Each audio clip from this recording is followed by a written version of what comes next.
Ang mabuting balita, gaano man tayo ka makasalanan, ang Diyos ay mapagpatawad. Ang biyaya ng Diyos ay masagana. Walang kasalanan ang hindi kayang patawarin ng Diyos. Magsisi lamang po tayo at Kanya tayong patatawarin. Ang kapatawaran ay tinapos na ng bugtong na anak ng Diyos, ang Diyos na nagkatawang tao na si Jesucristo. Siya ay namatay, inilibing at muling nabuhay at nagkakaloob ng kapatawaran at buhay na walang hanggan para sa mga taong nagsisisi at nananampalataya sa bugtong na anak ng Diyos. Oo, ang lahat ay nagkasala, ngunit ang lahat ay binibigyan ng pag-asa, sapagkat sinasabi sa banal na kasulatan, "For the wages of sin is death, but the gift of God is eternal life through Jesus Christ our Lord." Ang kaloob na walang bayad ng Diyos, regalong kaloob ng Diyos na walang bayad, ay buhay na walang hanggan sa pamamagitan ng pagtitiwala, pananalig, pananampalataya sa bugtong na anak ng Diyos. Mga kaibigan, pagsisihan natin ang ating mga pagkakasala habang may panahon pa, sapagkat ang pangako ng Panginoong Hesus, siya ay tapat at matuwid na patatawarin tayo sa ating mga pagkakasala. Jesus is faithful and just to forgive us from all our sins and to cleanse us from all our unrighteousness. Namamanhikan po ko sa bawat isa.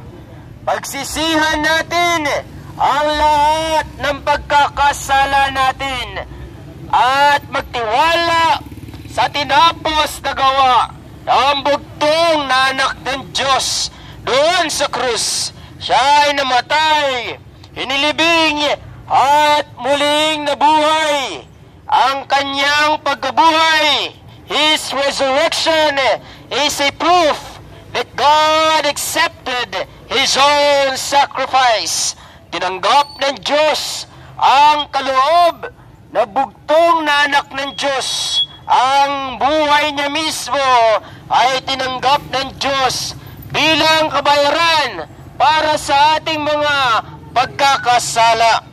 Pagsisihan po natin ang ating mga pagkakasala habang may panahon pa. Huwag nating sabihin, bukas na lang, sa linggo na lang. Mga kaibigan, ngayon ang araw ng kaligtasan, bukas ay malamang araw ng dyablo.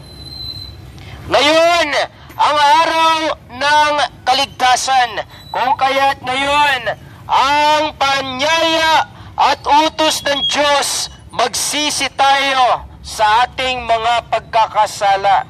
Huwag na po nating pag-isipan kung dapat ba nating pagsisihan ang ating pagkakasala o mga kasalanan.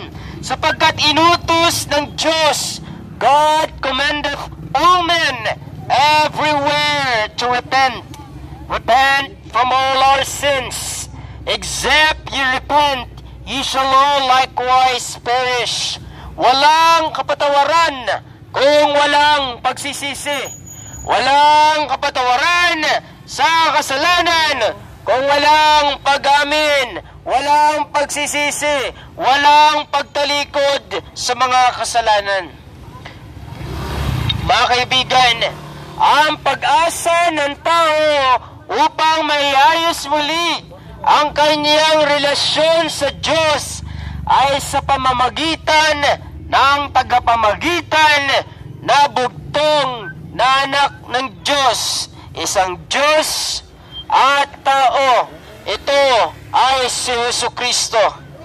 For there is one God and one mediator between God and men, the man Christ Jesus, who gave himself for us a ransom for many. Mga kaibigan, walang ibang kaparaanan para mapatawad ang tao, kundi sa pamamagitan lamang ng pagsisisi sa Diyos, pagsisisi kay Kristo sa lahat ng mga pagkakasala natin. Aminin natin na tayo ay nagkasala at ating talikuran ang ating mga pagkakasala, sapagkat ang bugtong na anak ng Diyos ay namatay na, at ang dugo na dumanak doon sa krus ay naging panghugas, panglinis sa ating mga pagkakasala. Oh, mga kaibigan,